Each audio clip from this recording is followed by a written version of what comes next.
turn our country around for the better, to keep our civilians safe. I mean, doesn't anyone want to be able to walk back on the streets again without being robbed, without worrying about all the crime that's in our country? So that's what we're here to represent, and we book Mkhwanazi. We back him 100%. Do you think that, efforts like these ones to back, the Lieutenant General are going to have any impact, especially because many people are unhappy with the Judicial Commission of Inquiry that the President has called for with regards to these allegations? Do you think that Judicial Commission of Inquiry, for example, will yield any positive results?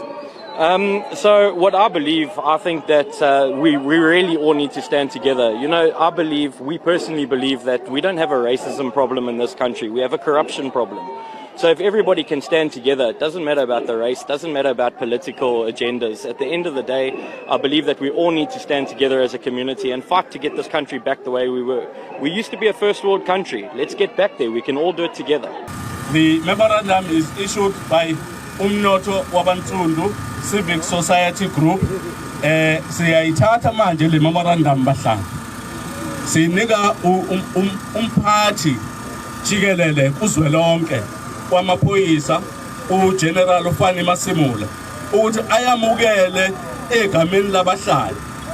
Ayinyi uGeneral, asimplicate la uGeneral. uGeneral September Masimula September. September ulaka Mkhwanazi September. Sithi ke General wena kuphela uGeneral owamukelwa isilo samabandla esesakhothama isilo uKing Zwelithini wakwaZulu. Ingakho kugcwele indlunkulu la siyakhuleka ke kunena benkashana kaMendle yakho umlazo ngameva.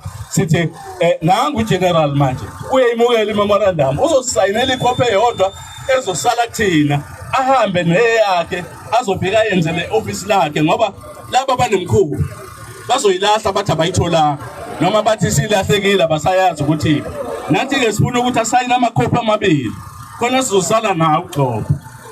Bese siyabuyela kuyena siyothi General engathi bathi laba ubanika kanti wenze njani. Siyamthemba kuGeneral Masimula. General sicela uwamukele umabili. Nanti ipeni lekhethelo lesiku kuGeneral. Sitha akayisayineleke ngasekugcineni. So continue behaving well like you are doing. I receive your memorandum. I will send it to the relevant office. Ngiyabonga. Amaphoyisa are doing their work. Respect the police. Give them support. They will continue protecting you and doing their work all the time. Ngiyabonga. Hi everybody, welcome back to this channel. Yesterday we saw residents taking it to the streets in solidarity with General Mkhwanazi, calling for a cleanup of this SAPS executive. Now let's talk. I think this is a moment where we should actually agree that we've seen this play out before. We've seen residents flooding the streets, calling for a national shutdown, but we need to ask ourselves this question.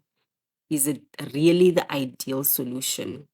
Or are we simply too frustrated, too exhausted, and acting out of desperation? We should just do a deeper reflection. Yes, shutdown have historically been a way for citizens to demand change when all other doors seemed closed.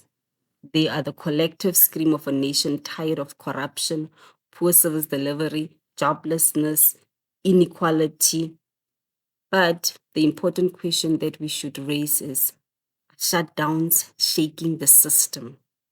Or are they only shaking the ground that is beneath our feet?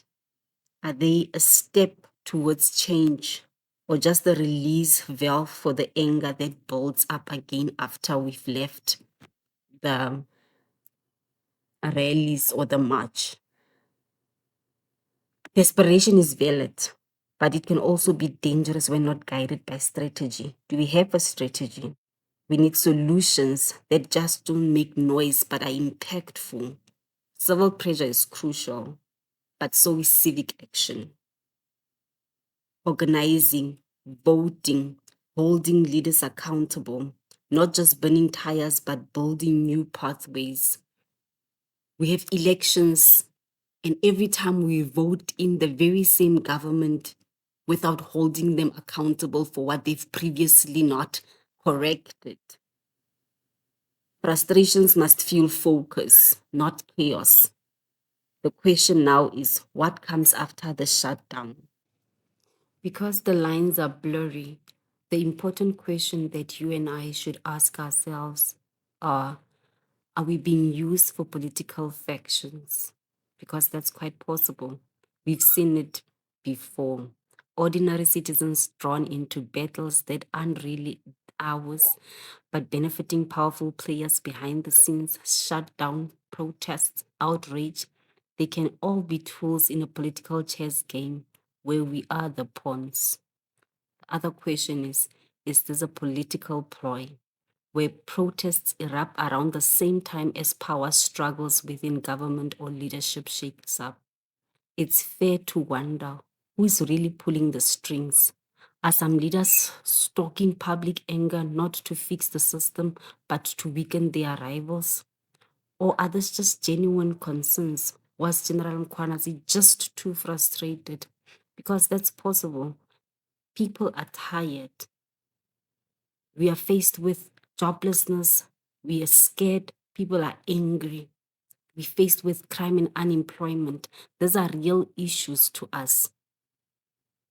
And we have a right to demand better. But the danger is when real pain gets hijacked by political agendas. What begins as a cry for justice becomes a smoke screen for power plays. And the two can be both possible. Real frustration, manipulated moments. We need to stay awake, not just woke, and do a thorough introspection.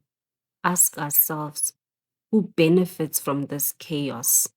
Who disappears when things get loud? And are we marching for ourselves or someone else's war? Tell us your thoughts down in the comment section. Share your ideas and tell us if you're in support of the national shutdown that people are asking for. Is it beneficial? Will it pave a way? Did we think it through? See you in the next one. Signing out. Bye.